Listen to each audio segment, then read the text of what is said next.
charla de hoy es sobre las interacciones humanos-lobos marinos durante el brote de influenza aviar en Perú y Chile. Vamos a empezar con algunas definiciones previas, ¿sí? Cuando nosotros hablamos de lobos marinos en Perú, nosotros tenemos dos especies de lobos. En esta charla en particular vamos a hablar sobre el lobo marino de un pelo, o lobo chusco, o lobo marino común, o lobo marino sudamericano, o león sudamericano. Son todas esas sus nombres comunes, ¿no? Y el nombre científico es Otaria vironia, o también llamado Otaria flavensis. Este mamífero marino, este pinípedo, tiene una contextura robusta, la cabeza grande, el hocico corto y ancho. Aquí tenemos algunas medidas, ¿no? Hay diferencias entre machos y hembras. Los machos suelen ser más grandes, ¿no? Más pesados que las hembras. En proporción con el hombre, aquí tenemos, ¿no? Que es, es un animal bastante grande con relación a un humano. Su distribución se produce desde zorritos en Tumbes hasta Tierra del Fuego, ¿no? En el lado Pacífico, y en el lado Atlántico, desde Tierra del Fuego al sur hasta llegar al sur de Brasil. Entonces tenemos que este pinípedo se distribuye en las costas de Perú, Chile, Argentina, Uruguay y Brasil, parte de Brasil. ¿Sí? La población de esta especie en particular es de 445.000 individuos, y en Perú, en el 2020, se reportan más de 105.000. Para la Unión Internacional para la Conservación de la Naturaleza, es una especie que en realidad no está amenazada, es de poca preocupación, ¿no? Para Perú, Perú en su lista de especies amenazadas la clasifica como vulnerable. Este mamífero se reproduce en el verano del hemisferio sur, desde diciembre, mediados de diciembre, a inicios de febrero.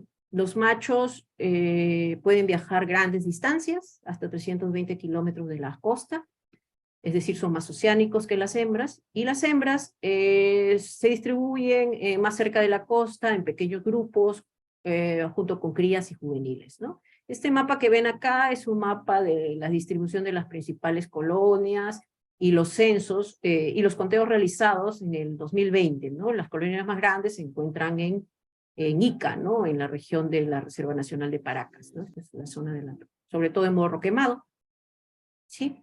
Y en Lima también tenemos algunas otras colonias.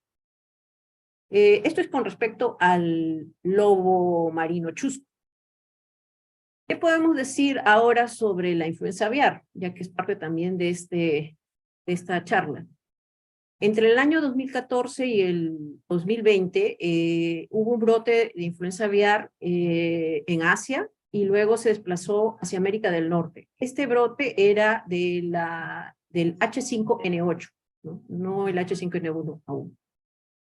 Estos virus euroasiáticos no se detectaron en América del Norte hasta el 2020, ¿no? Y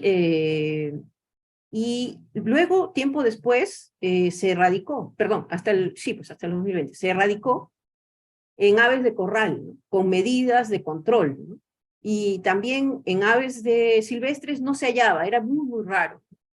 Y luego, en el 2021, lo que se detectó, perdón, fue el H5N1, otra cepa del virus de influenza aviar, que se trasladó desde Terranova, Canadá, ya en América del Norte, ¿no? Estamos viendo entonces dos cepas de influenza aviar, ¿no? Una que prácticamente se erradicó, se controló en América del Norte, y luego llegó el H5N1. Entre octubre del 2020 y noviembre del 2022, se produjo esta incursión transatlántica de Europa a América del Norte, como ya hemos visto, y la detección fue en Terranova, en Canadá, y sugiere esta propagación, ¿no? Y por migración de especies de aves en particular, que viajaban desde el noroeste de Europa a través de Islandia, Groenlandia, o llamada ruta pelágica también.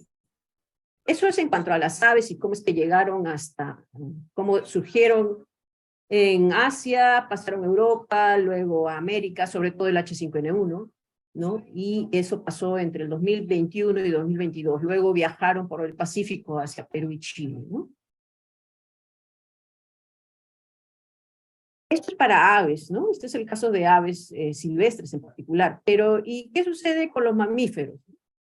Eh, Se ha detectado este virus de influenza aviar en mamíferos. Hay una serie de especies. Esto se ha producido entre diciembre del 2022 y marzo del 2023. Este trabajo este es el reporte entre esos meses, ¿no? Sobre todo en Asia, perdón, en Europa y América, ¿no? Estos son diferentes especies de mamíferos reportados en esos continentes. Es interesante. Entonces, tenemos, ¿cuáles son los mamíferos que han sido afectados por este virus? Tenemos 4 órdenes afectados y cerca de 15 familias, ¿no? La familia Cánidae, Felidae, Prosionidae. Los prosionides son mapaches, ¿no? Los mefítides, los zorrillos, los mustélidos, como el bisón y la nutria, otáridos, como el lobo chusco, fósidos, algunas focas, úrsidos, osos, artiodáctilos, tenemos acá unos cerdos, ¿no? Didelfimorfia, las zarigüeyas. Entre los cetáceos también tenemos al Delphinus delphis, el Trucicatus, la Genorhynchus acutus. Esas son todas las especies de mamíferos que se han detectado positivos para influenza aviar. Los que están marcados en rojo son aquellos mamíferos que están aquí, ¿no? Como el neobisón bisón, la alondra felina, perdón, no puse la alondra, perdón, la alondra felina no, el neobisón bisón, Otaria flavescens, Alicoerus cripus y la foca vitulina. Todas estas son especies que han muerto en números mayores. Nosotros han sido casos de algunos pocos individuos, 1, 2, 3. En estos casos han muerto por decenas o cientos. En el Perú, esta epizotia, ¿no? Este llegar del virus y que luego se expanda con fuerza, se declaró el 14 de noviembre del 2022, y luego se confirmó la muerte de mamíferos marinos como lobo chuscos y delfín el 6 de febrero del 2023. Y en Chile se declaró esta misma epizotia el 8 de diciembre de 2022 y se confirmó la muerte de un lobo marino el 16 de febrero de 2023, ¿no? Aquí tenemos los reportes aquí también hay aves, de mamíferos y aves marinas varadas, ¿no? Reportadas positivas, perdón, para influenza aviar. En este caso solo es de mamíferos marinos, en este caso solo particularmente de lobo chusco, ¿no? Para Perú, que es un trabajo de Gamarra y Toledo de este año, ¿no? Es una prepublicación, ¿no? Donde se reportan casos positivos para lobo chusco, ¿no? Particularmente en Pisco, en la zona de Paracas, en la reserva de Paracas, también en Lima. Y el delfín me parece que fue en Piura. Entonces, esta introducción un poco larga, creo yo, ha creado todo este evento que les he venido narrando, ¿no? Ha creado una oportunidad, entre comillas, ¿no? De observar lobos en las playas y que algunas personas comiencen a interactuar con los lobos, ¿no? Acercarse, ¿no? El crecimiento de la actividad humana cerca de la línea costera hace que interactúen con estos pinípedos en particular, ¿no? Y se está incrementando. No es un caso que solo suceda en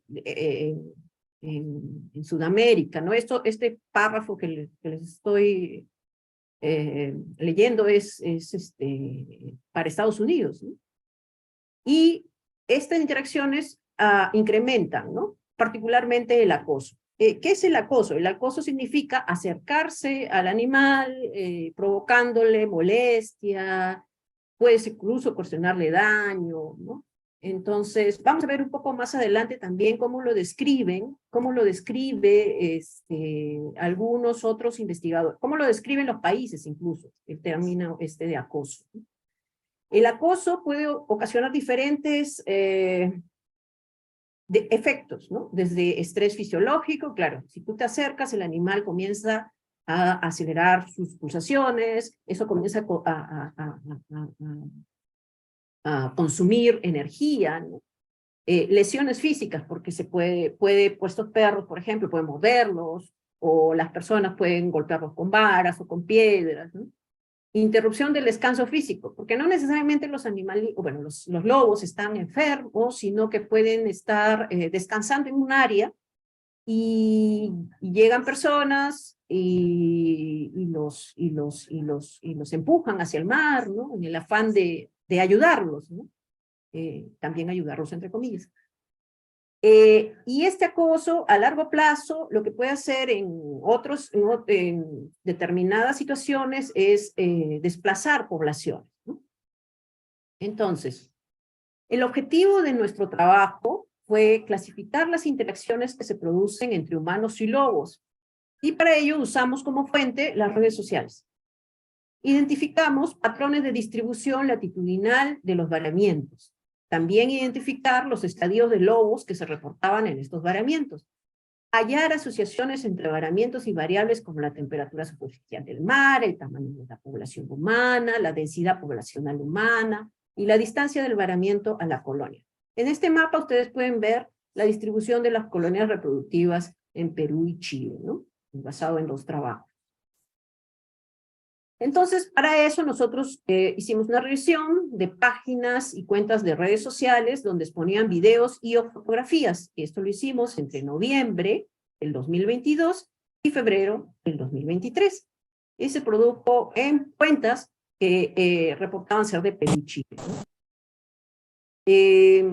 Usamos palabras clave para esta búsqueda, ¿no? Como lobo marino, lobo varado, playa y lobo marino varado, playa y foca.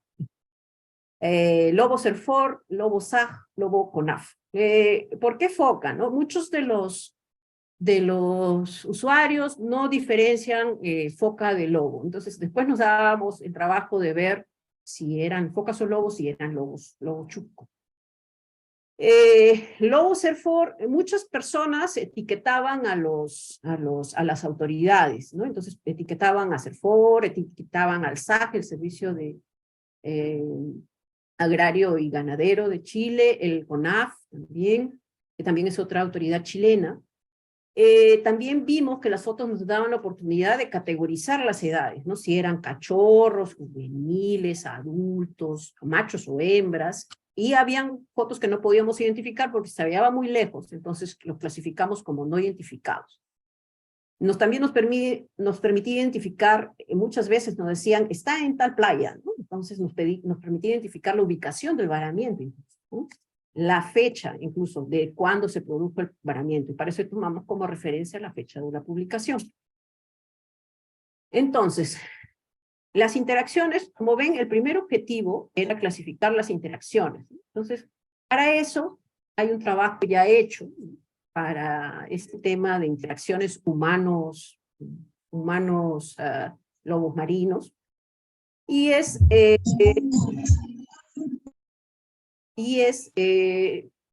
los clasifica en diferentes categorías, ¿no? El acercarse, por ejemplo, ¿no? al lobo marino, el contacto físico, como vemos aquí, el desplazamiento, o sea, el obligar al lobo ¿no? A irse desde tierra hacia el mar, o el obligar al lobo a salir del mar hacia tierra. La toma no autorizada de un animal vivo, sí, sí, nosotros tuvimos registro de personas que tomaban los animales para llevárselos a casa y según ellos, mejorarlos de alguna forma, ¿no? Cubrirlos con agua, o sea, hay personas que les echan agua encima, ¿no? O los cubren con toallas húmedas, ¿no?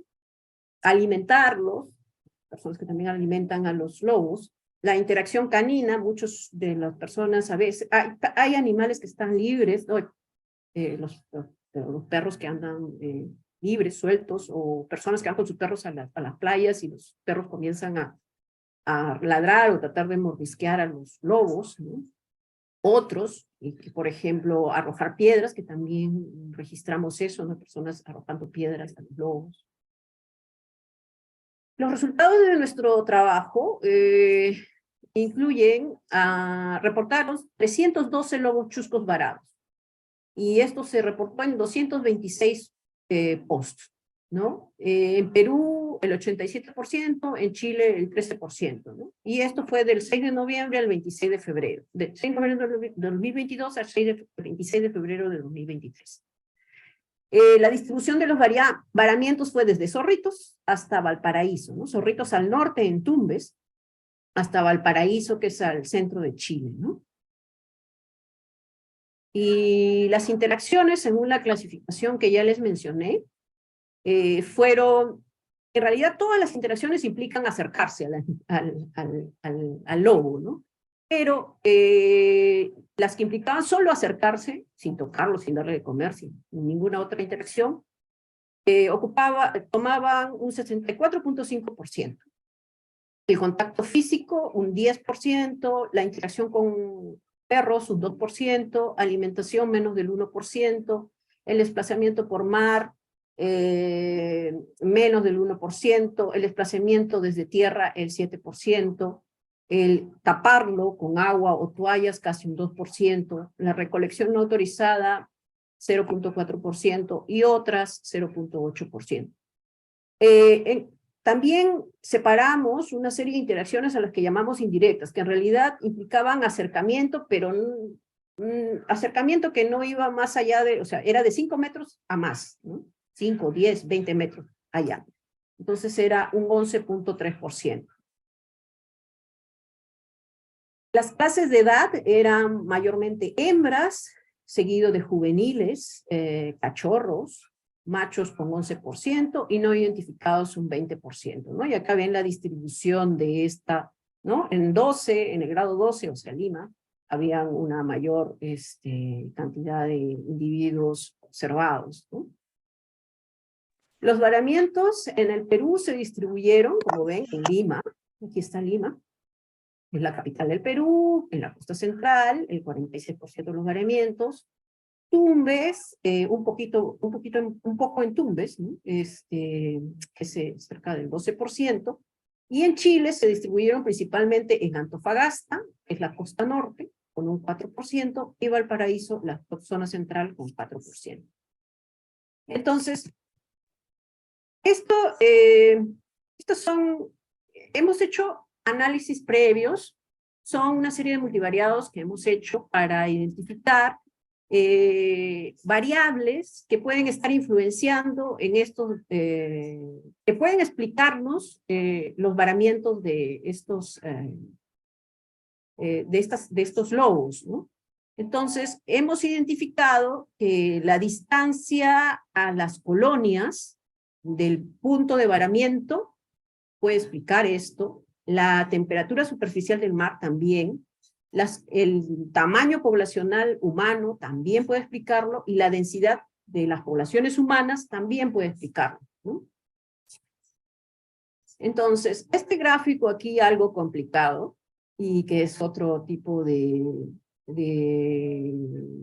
análisis estadístico, nos dice, en sencillo, que en Lima, donde hay una gran cantidad de población, se observa a individuos de diferentes, o sea, humanos, hombres, mujeres, niños y niñas, observando hembras y juveniles,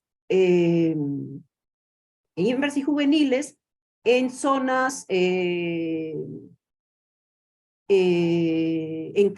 interactuaban con ellos de muchas formas, excepto el llevarlos hacia el mar. O sea, todas las otras formas que he descrito, acercarse, taparlos, alimentarlos, todas se dan en este grupo, todas, excepto esta, la de llevarlos hacia el mar. También era que los individuos se hallaban cerca, no estaban como en la segunda escala, no estaban muy cerca de las colonias. Estaban como un nivel intermedio, distancias de las colonias, ¿no? Estas variables todas se agrupan. Aquí hay una relación, se están agrupando. Y el segundo grupo de variables fue las de Lima hacia el sur, donde la densidad humana es menor, donde se observaron más cachorros no identificados, donde la interacción fue la indirecta, la que les decía que la distancia era de 5 metros a más, ¿no? Más distancia, se reportaba mayormente en Twitter y se produjo los primeros días, ¿sí? En el primero se reportó mayormente en TikTok, ¿sí? Entonces, un poco para discutir nuestros resultados, ¿qué es lo que quiere decir todos estos resultados? El contacto físico y el desplazamiento desde tierra fueron los más citados, los que más se encontraron, ¿no? Los que más reportamos.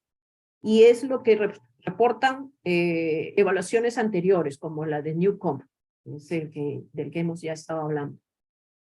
Existe un mayor número de varamientos e interacciones en Lima, que es la capital, que está densamente poblada y que es visitada también por turistas, y donde los lobos suelen ser más visibles en las playas de arena, ¿no? En Estados Unidos, por ejemplo, existen reportes de focas de puerto o la foca vitulina, ¿no? Y se produjeron en áreas donde se producían áreas muy pobladas de humanos, claro está, con zonas rocosas y cerca de zonas donde descansaban estas focas, ¿sí? Hay más reportes en lugares más poblados. Claro, es lo lógico. Cuando hay más humanos, hay mayor probabilidad de que los mamíferos sean observados y reportados. También la distancia de las colonias estamos viendo que está influenciando, ¿no? Entonces la ubicación de las colonias reproductivas, en el caso de las focas, pues es otro trabajo, influían en que se observaran varados estos animalitos. La población humana, las interacciones entre humanos y focas en Estados Unidos estuvieron asociadas con áreas de alta densidad poblacional y se ha descrito como acoso. Ahora, ustedes se preguntarán, la zona de estudio al sur tiene menos población y está asociada con una interacción indirecta. ¿Qué pasa en la zona sur, ¿no? En Chile? Tenemos que la observación de otáridos, de fósidos, de mustélidos, o sea, de leones o lobos marinos, de focas, de nutrias, se permite hasta una distancia de 50 metros. ¿Por qué? Porque existe un reglamento de observación de mamíferos y aves marinas que es del 2011, ¿no? Y hay una expresa prohibición de cualquier acto de acoso o persecución que altere la conducta de este ejemplar o que implique forzar el contacto físico con algún ejemplar, ocasionando maltrato, estrés o daño físico al mismo. En Perú, nosotros contamos con un decreto supremo, una resolución ministerial, perdón, que habla de distancias mínimas de acercamientos, pero a cetáceos marinos, ¿no? También existe un manual de buenas prácticas de gestión de servicios turísticos, ¿no? Donde se define qué es acoso, ¿no? Es una acción de acercamiento indebido con intención de observar un espécimen o grupo de individuos de fauna marina y que puede ocasionarles alteración. También existe un protocolo de intervención frente a eventos de varamientos. Este protocolo es un proyecto de decreto supremo, ¿no? Y es del 2021. Aún no está aprobado. Esto es solo el tema de la interacción, pero ¿qué sucede con el tema de la influenza, ¿no? La interfaz, o sea, esta interacción, o sea, el convivir, el hecho de que compartan hábitat, que compartan espacio, aves costeras y mamíferos marinos, puede permitir la circulación de virus entre especies, ¿no? Y esto le puede dar oportunidades de reelaborar cepas nuevas, ¿no? Y adaptarse el virus, en particular de la influenza aviar, en mamíferos, ¿no? Entonces, esta interacción que no se da en muchos sitios, este es el segundo lugar. Si recuerdan, yo les hablé de la foca vitulina en Norteamérica. Ellas también se habían contagiado por la interacción con aves, ¿no? Coloniales que están cerca de sus zonas de reproducción. Entonces, esta interfaz es importante de monitorear y evaluar las mutaciones que potencialmente aumentan el riesgo de pandemia y que de que esto se transmita a humanos, ¿no? Yo no lo digo, esto lo dicen estos autores que están aquí abajo. Entonces, lo más obvio, pero hay que resaltarlo bien, es que hay que evitar entonces las interacciones humanos-aves y mamíferos marinos. Hay que hacer hay que tratar de evitarlos a toda costa.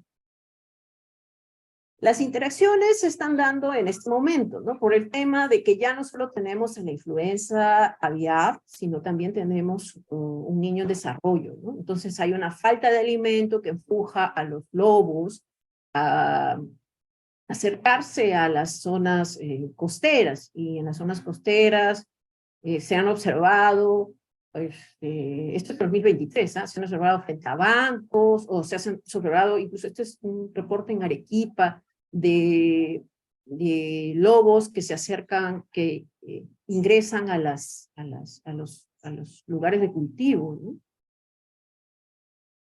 Esto no solo se produjo, esto se ha venido produciendo desde hace buen tiempo, ¿no? Este es un reporte del comercio donde hablan de las mascotas extrañas que pueden tomar los limeños, entre comillas. Y en 1972, cuando hubo un niño fuerte, se reportó esto. Hay varios reportes de aves solicitando alimento en los mercados, ¿no? Y los pelícanos eran uno de ellos, ¿no? Y acá una persona lo tomó como mascota. O esta otras personas, esta otra mujer que también está, reporta en 1983 otro niño fuerte, donde se ven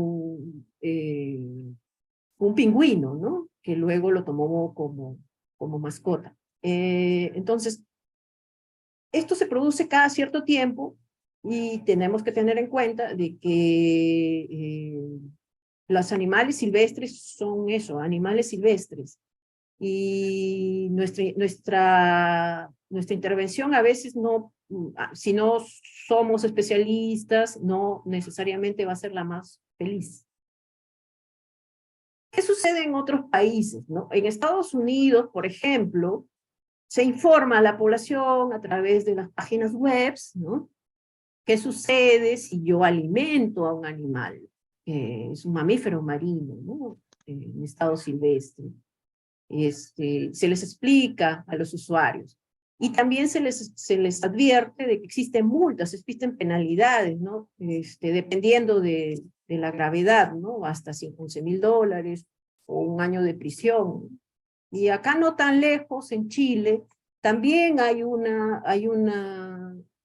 tema de distancias de avistamiento que se explica, ¿no? Se informa a la población qué hacer si te encuentro un animal así, cómo debo realizar mis actividades de observación con fauna marina protegida, y también se les informa que también hay un tema de multas, ¿no? De 3 a 300 unidades tributarias, esos son de 150 a $15,000, ¿no? De acuerdo a la gravedad del caso, ¿no? Este trabajo ha sido realizado con ayuda, con la valiosísima ayuda de dos colegas y amigos, Raúl Sánchez y Gonzalo Gómez, que suelen, como casi todos mis amigos, acompañarme en mis locuras. Las referencias de la charla, y finalmente hay diferentes formas de aproximarnos para informar a los que no son técnicos, que no necesariamente tienen que conocer qué sucede si alimento un animal marino, o si lo llevo a casa, ¿no? O si lo toco, ¿no? Entonces, uno de esos medios son los medios audiovisuales, las caricaturas en este ejemplo, ¿no? Este es un ejemplo de Cernapesca de Chile, ¿no? Y que utilizan las redes sociales para este tipo de información, de difundir este tipo de información. ¿Sí? Muchas gracias. Bueno, Liliana, para continuar, yo sé que hay preguntas, así que abrimos el micrófono para el que quiera hacerlo. Pueden pueden hablar directamente, levantar la mano o también escribirlo por el chat si es que tienen problemas con el audio.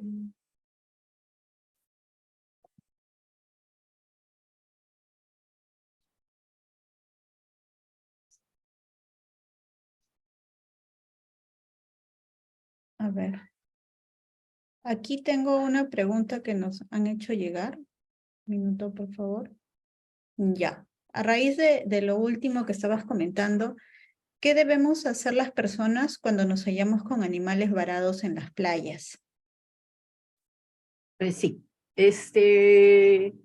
lo más importante es tratar de no acercarnos, ¿no? Tratar de dejarlo tranquilo, o sea, dejar que el animal esté en su zona, porque como les digo, el animal, pueden haber varias opciones para que el animal esté en la playa. Puede estar descansando, puede estar enfermo, y el acercarnos no lo va a ayudar, ¿no? Porque eh, el hecho de acercarnos puede producir efectos fisiológicos en él. Cuando hablo de fisiológico, hablo de que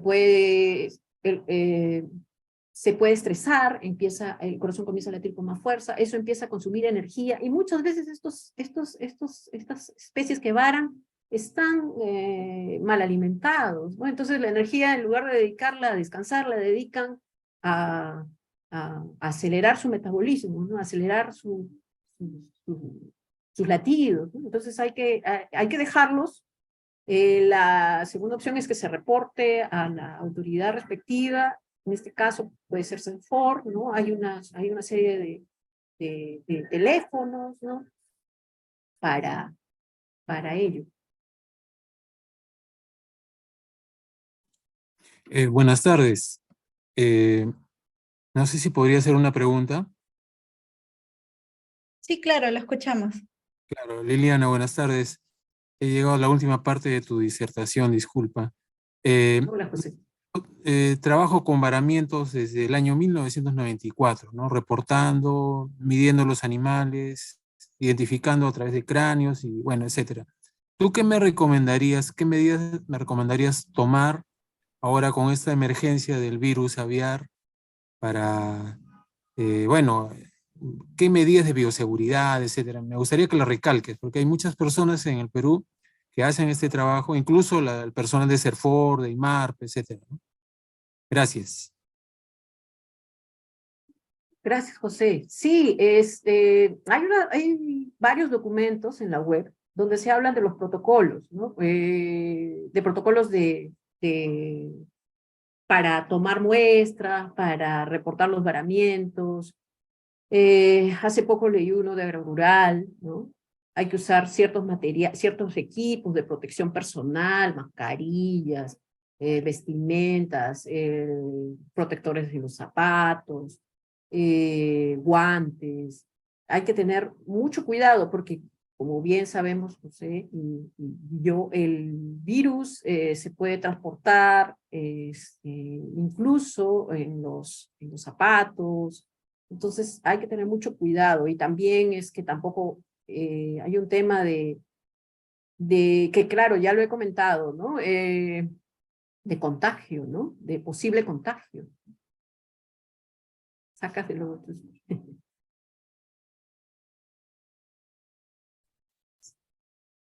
Y Liliana, porque el protocolo que tú mencionas no está aprobado para el Perú. O sea, Ujú. yo he participado en el grupo técnico que justamente estaba viendo lo del protocolo. Han prepublicado el protocolo, pero no lo han aprobado. O sea, ahorita no hay un documento oficial, ¿no?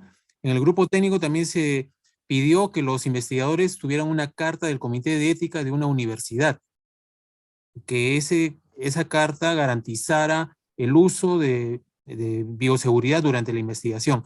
Yo creo que ese es un tema clave, crucial, para que los chicos que van a la playa a buscar muestras y también el resto de investigadores tengan algo de cuidado, ¿no? Pero sí, gracias por tus recomendaciones. Sí, José, se supone que yo cuando trabajé la tesis en Chile, todas las investigaciones tenían que tener una revisión ética, ¿no? Había un comité de ética dentro de la universidad. No, yo supongo que en Perú la situación debe ser similar. Hace bastante tiempo que estoy en una universidad peruana. Y sí, o sea, toda investigación debería de tener un componente ético. Liliana, antes de pasar a la siguiente pregunta, una pregunta relacionada a lo que acabamos de conversar, es de si es peligrosa la influencia aviar para los humanos. Sí, claro, ha habido casos de contagios que hay en Sudamérica, en Ecuador y Chile, si mal no recuerdo. Creo que está documentado que más del 40 y tantos % fallece, ¿no? Una vez que se contagia, bueno, al menos los que se han detectado, ¿no? Fallece en casos humanos. Sí, claro que es muy peligroso, ¿no? Es muy, muy peligroso. Bueno, no es que sea...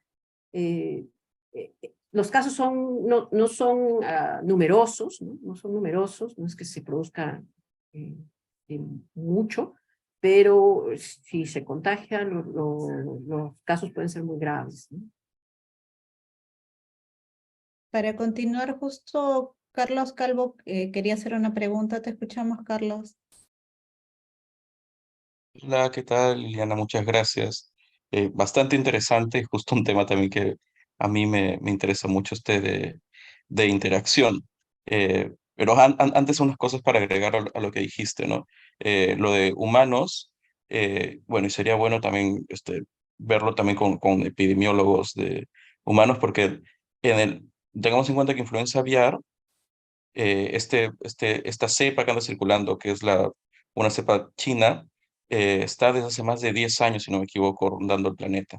Y los porcentajes de mortalidad fueron al inicio en el sudeste asiático. Actualmente, la gente que se enferma no, no lo hace con tanta gravedad. Las razones de eso, y tampoco están, y no, creo que no hay mortalidad, o es muy baja, la de el movimiento actual en las Américas. La razón de eso no lo sé exactamente, tendría una hipótesis que pueden ser, por ejemplo, las vacunas que la mayoría nos ponemos de influenza aviar, que es parte de un protocolo de bioseguridad. El ponerse la prevención es parte de un protocolo de bioseguridad, las vacunas, que también son bastante importantes. Segundo, con respecto a todo lo que es bioseguridad, sí es un poco confuso en el país porque no hay, es como, para variar, no hay un ente gubernamental a la cabeza, sino son varias cabezas, parece, pensando por separado. Entonces, no tenemos algo eh, que el Ministerio de Salud esté de acuerdo con el SENASA, con el CERFOR, con el CERNAM, etcétera, ¿no? Es como y por eso creo que un poco para los permisos de investigación piden que uno mismo tenga su protocolo de bioseguridad basado en la evidencia científica que uno encuentre a nivel internacional, ¿no? Que por un lado puede ser un poco las cosas más factibles, pero no necesariamente que depende del investigador y como dices, la ética del investigador cumplir esos protocolos de bioseguridad que está poniendo en su permiso de investigación. Luego también con respecto a las mutaciones que mencionaste, es que es súper importante porque lo que se sugiere en fauna silvestre es, hagamos lo que hagamos, no vamos a detenerlo. Eh, Podemos reducir riesgos como por ejemplo lo que se estaba hablando, ¿no? De estas interacciones que es cada vez más riesgoso que haya una nueva mutación. Y lo que sí se debe invertir es justo en monitorear estas mutaciones. Justo en el trabajo, porque en Perú hay muy pocas cosas publicadas con respecto a influenza aviar. Y uno de ellos es el otro preprint de Leguía y colaboradores de 2023, donde es el único que explora las mutaciones en un N bajo, donde no se encuentra la mutación responsable, ahorita no me acuerdo cuál es el nombre porque son números y letras, la mutación responsable de, por ejemplo, la mortalidad masiva en bisones en España, o la otra que está ligada a la mortalidad de las focas en no me acuerdo dónde, pero sí se encuentran otras nuevas mutaciones no descritas anteriormente. Entonces, es ahí donde creo que se debería apuntar la vigilancia en fauna silvestre, que es distinta a la vigilancia que se hace en, en animales de producción, que tiene otro objetivo, que ahí sí es detener, ¿no? La influenza aviar. Pero bueno, en ese sentido, un poco mi pregunta, a ver qué opinas, era sobre quién o quiénes deberían estar involucrados justo en esta situación de las interacciones lobo-humanos. O sea, ¿qué entidades gubernamentales crees que deberían ser las que brinden la información para, o sea, ya sea a nivel gobierno central o municipal, local, no sé? ¿Qué opinas? Gracias, Carlos. Sí, yo creo que las interacciones que se deberían dar serían las de diferentes actores, diferentes profesionales, ¿no? Como la que se está dando ahora, ¿no? Mi expertise es como bióloga y el tuyo como veterinario, y que hace que esto se haga más rico. En cuanto a lo que me dices del tema de información, yo asumo de que hay varios actores involucrados, ¿no? A nivel del Estado, ¿no? Sin embargo, también es necesario que no solo actúe el Estado, como el SAFOR, o SENASA, o DIGESA, o el MARPE, o Producción, todos ellos, capitanías, con el tema de difusión. Lo que sucede es que hay un protocolo que no se, o sea, hay un protocolo que ya está listo, está allí, o sea, tiene sus pros y sus contras, ¿no? Pero tal vez se debería revisar, ¿no? Tal vez se debería revisar y establecer esos roles, ¿no? Porque sí, establecer los roles que aún no están definidos, ¿no? Sobre todo para el tema de varamientos. Y eso implica también la información de la que estamos discutiendo, ¿no? Pero no solo el Estado, ¿no? Creo que los investigadores también tienen cierta responsabilidad, ¿no? Abrir espacios donde donde otras personas que no necesariamente sean técnicas, conozcan sobre el tema, ¿no? Hace poco conversamos con Elizabeth, ¿no?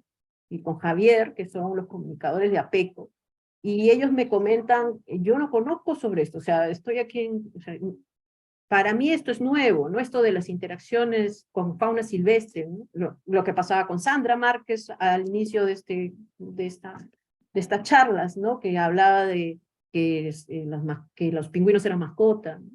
O ahora, ¿no? Que les comento sobre que muchas personas agarran los lobos y los llevan al mar, y es literal, toman a los cachorros y los llevan al mar, ¿no?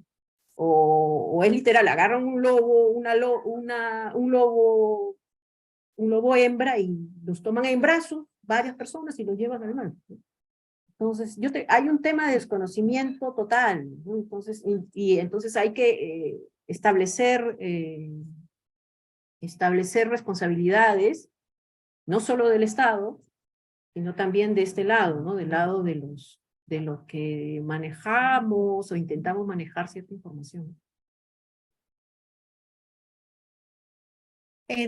Liliana, antes de pasar a otra pregunta, justo está Sandra aquí, pero antes de irnos del tema, también hay una pregunta sobre por qué hay escasas normas legales respecto a las interacciones con fauna marina en el Perú. Yo creo que hay un tema de que estas interacciones se dan en eventos muy particulares, ¿no? Se dan así en escalas grandes, en eventos muy particulares, como un niño fuerte, ¿no? Como lo del 82 y 72, ¿no? Y también también se da ahora en contextos en que estamos creciendo como población. Entonces, esos eventos así muy puntuales, antes éramos menos, hacían que estas interacciones sean escasas, no sean que fueran portadas de un periódico, ¿no? Entonces, hemos crecido tanto que ya es necesario establecer este marco legal que falta, ¿no? Ahora, Sandra, estamos listos para tu pregunta. ¿Qué tal? Buenas tardes, muchas gracias. Felicitaciones, Liliana, por la charla. Es una muy interesante, que a mí también esto me interesa bastante. Y bueno, mi pregunta es, tengo una pregunta y un comentario. La pregunta primero, con respecto a la metodología empleada para hacer los registros, quisiera saber cómo es que ustedes determinaron eh, el evento, porque, bueno, aquí sucede mucho también.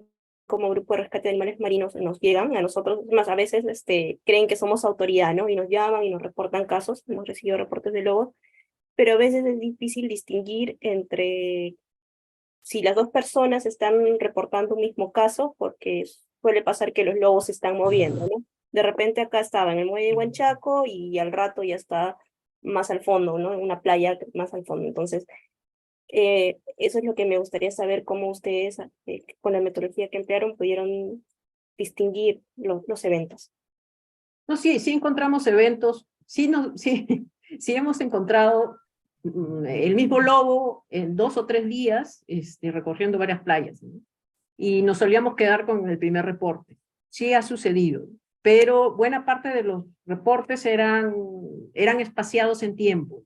Han habido casos como lo que tú mencionas, que sí, que habían, se veía, además, el reporte de fotos, veías un juvenil en la playa 1, 2, 3 días en varios lugares.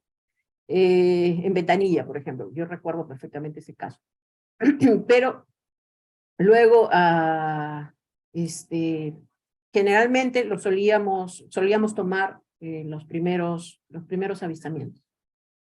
Y bueno, finalmente también un comentario es con esto de la actitud de las personas, ¿no? Aquí a nosotros nos ha tocado bastante ir a las playas, estábamos con la persona que ya le estaba dando el pescado. Había una señora hasta que le ha dado pan al lobo, ha sacado un pan y le ha tirado, pobrecito, tiene hambre, le ha tirado. Entonces era ahí, señora, no le puede dar esto, explicarles, ¿no? Y muchas personas no entienden, ¿no? Yo creo que acaba que parece que justo lo que hablabas de este desconocimiento que hay de la biología del animal, de que están conociendo quizás pensando que es como una mascota, ¿no? Como un perro, de que necesita afecto el animal, necesita ser atendido, necesita... Y es difícil, yo creo que es bastante difícil, es un trabajo que quizás concientizarnos a las personas no va a ser de un día, de 2 días, porque vienen con un chip muy marcado, ¿no? Es algo que con lo que lidiamos bastante acá. Uno te entenderá, pero el otro, por más de que le digas, no respetan a las autoridades, ni siquiera a la policía está ahí, ecológica, no le dice nada a la municipalidad, dice, ¿tú quién eres para decirme? Yo lo voy a alimentar. Y bueno, es algo que, con lo que se lidia, y algunos entenderán cuando se le habla razonablemente, con una base científica, todo lo que está causando, y otros, por más de que se les diga, no lo entienden. Y es algo con lo que hay que lidiar, y creo que a futuro se tienen que tener planes también para que las personas aprendan a convivir con la fauna, ¿no? Yo creo que ya es un proceso de que quizás va a suceder. Aquí en Trujillo, muy aparte de lo del niño, han habido casos de personas que han intentado devolverlo al mar. Sí hemos tenido tortugas, lobos que han intentado volver al mar, incluso aves las quieren tirar al mar. Y es algo con lo que sí espero que a futuro se pueda trabajar bastante en esto. Muchas gracias. Liliana, también tenemos otra pregunta de Guadalupe Sánchez. Te escuchamos, Guadalupe.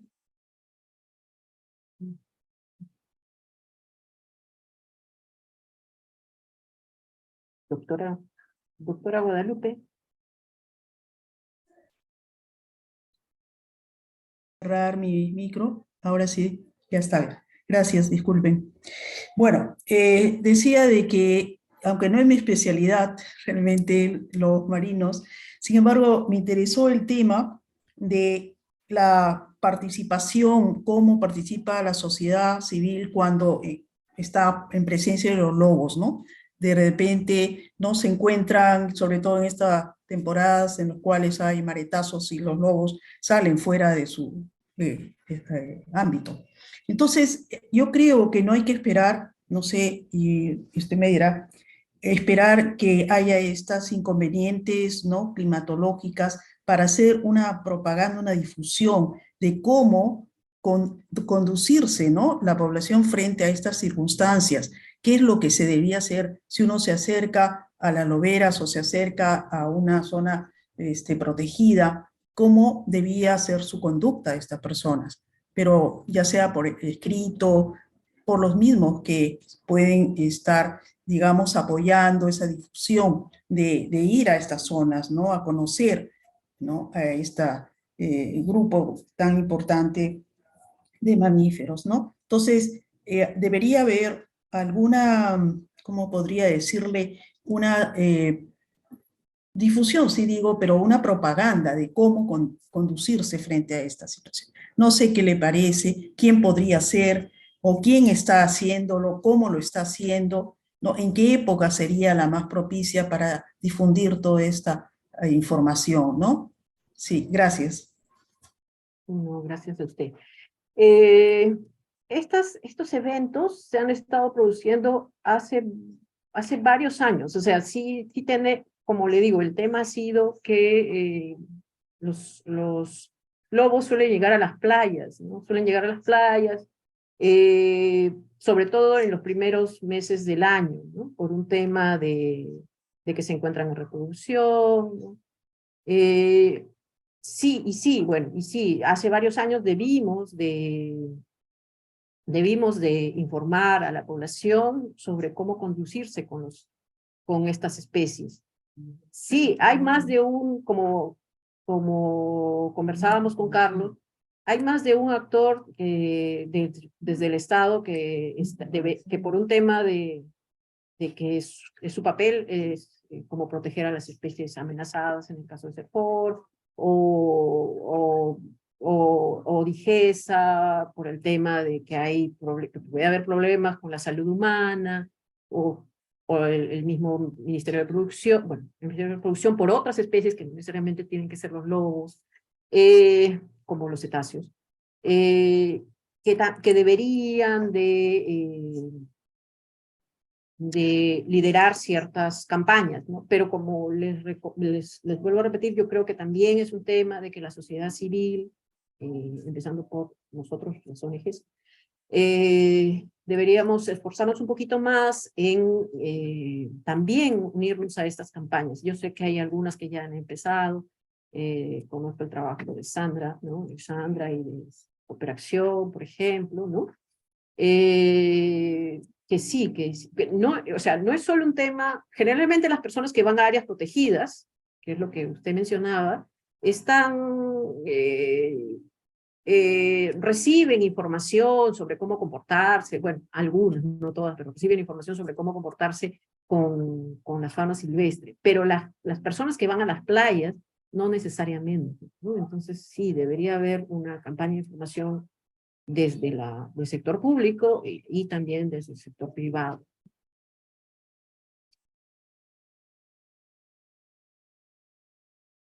¿Hay No sé. ¿Hay alguna otra pregunta en sala? Si alguien quiere intervenir.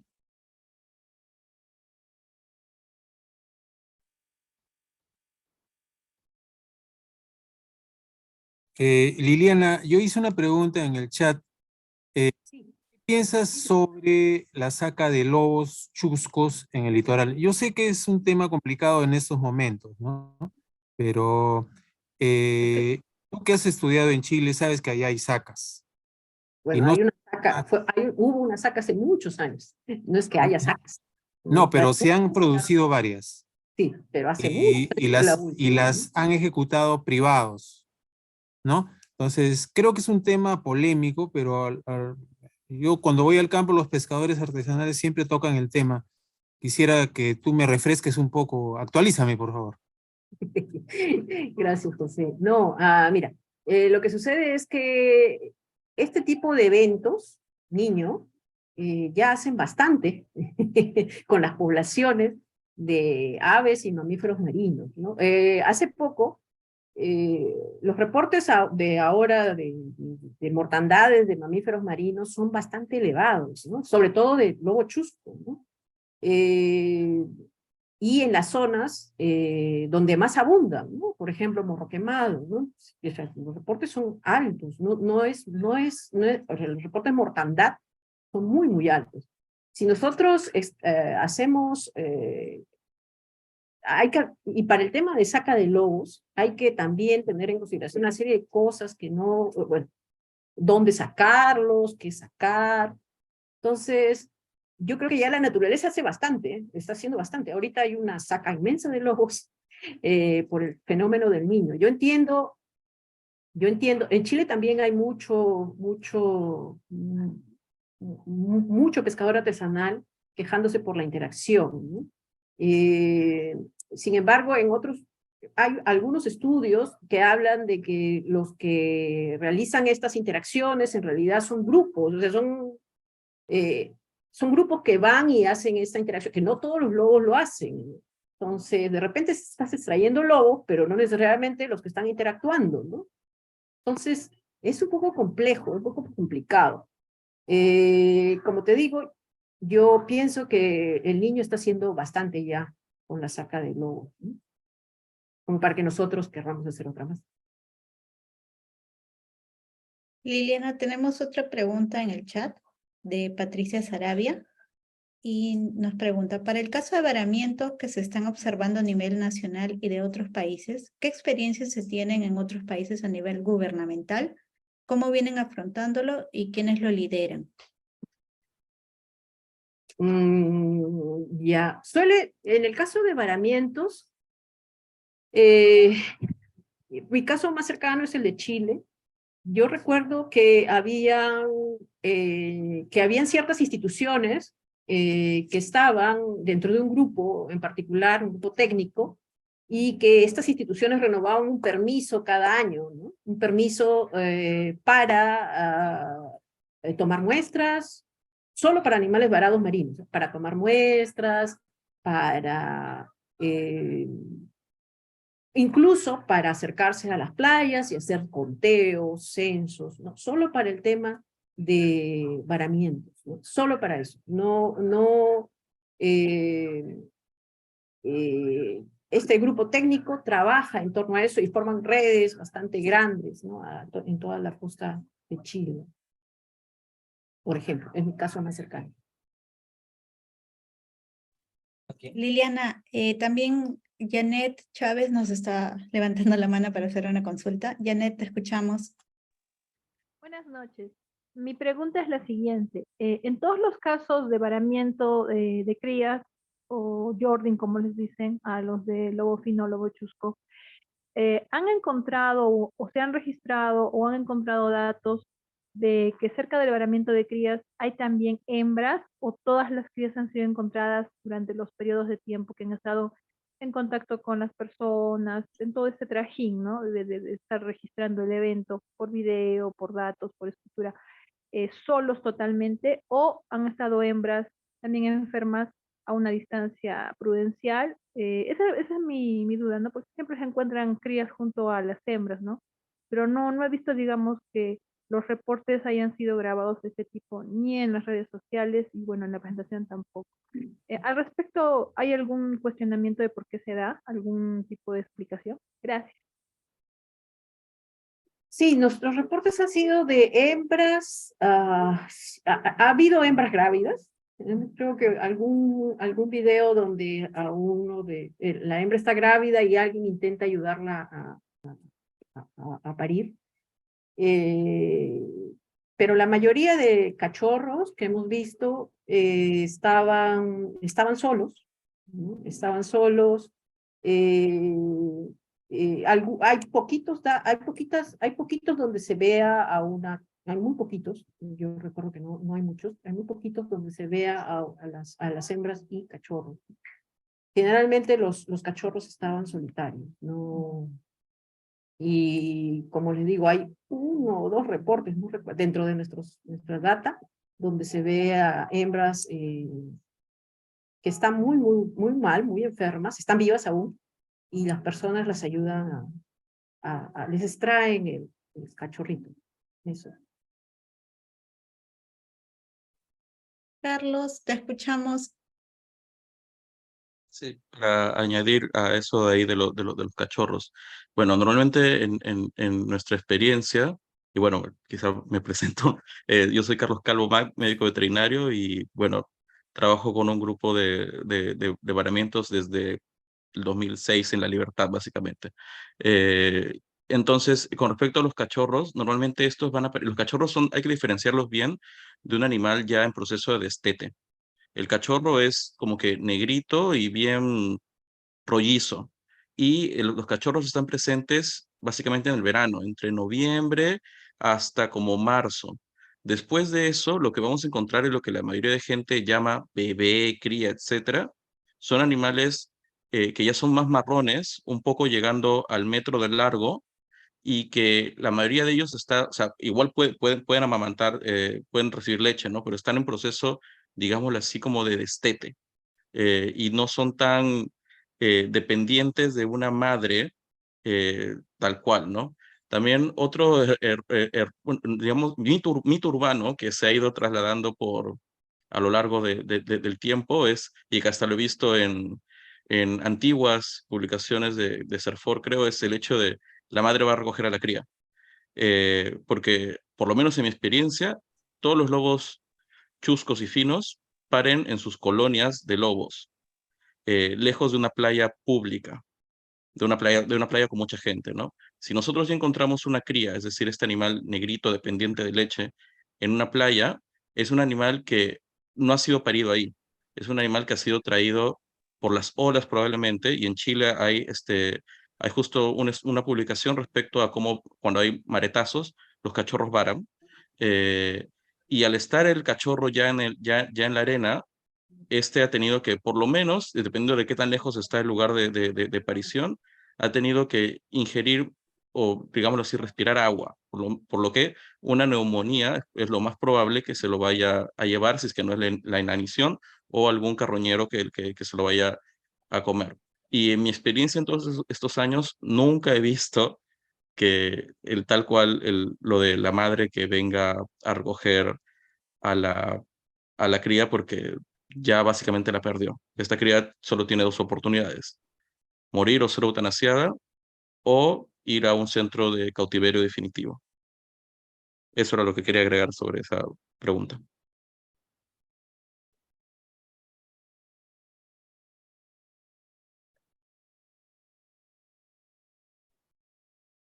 ¿Hay alguna otra pregunta en la sala?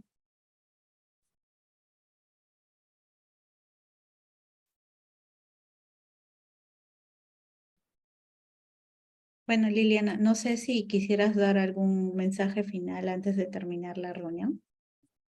Sí, yo quiero agradecer a todos los participantes, los ponentes de todas estas semanas. Ha sido muy gratificante,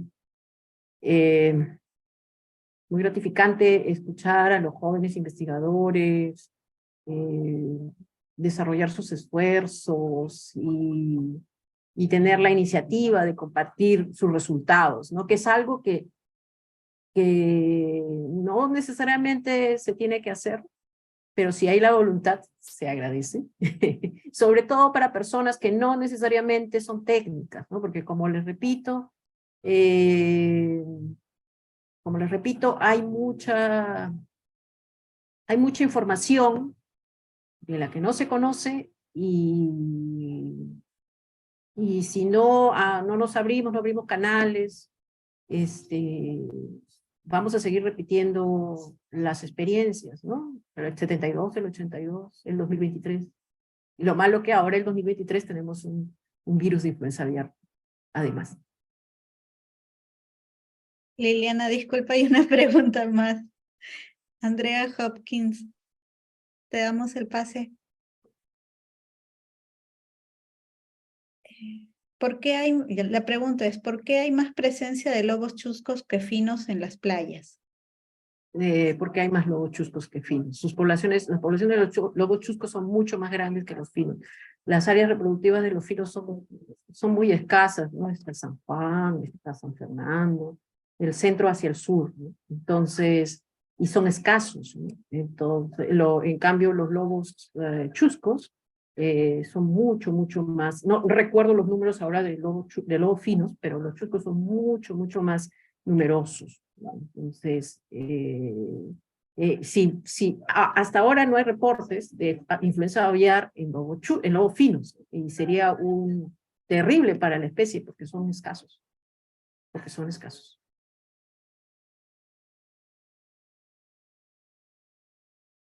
Tenemos también una pregunta, perdón, Lilia, tenemos una pregunta más de Luis Pazoldán.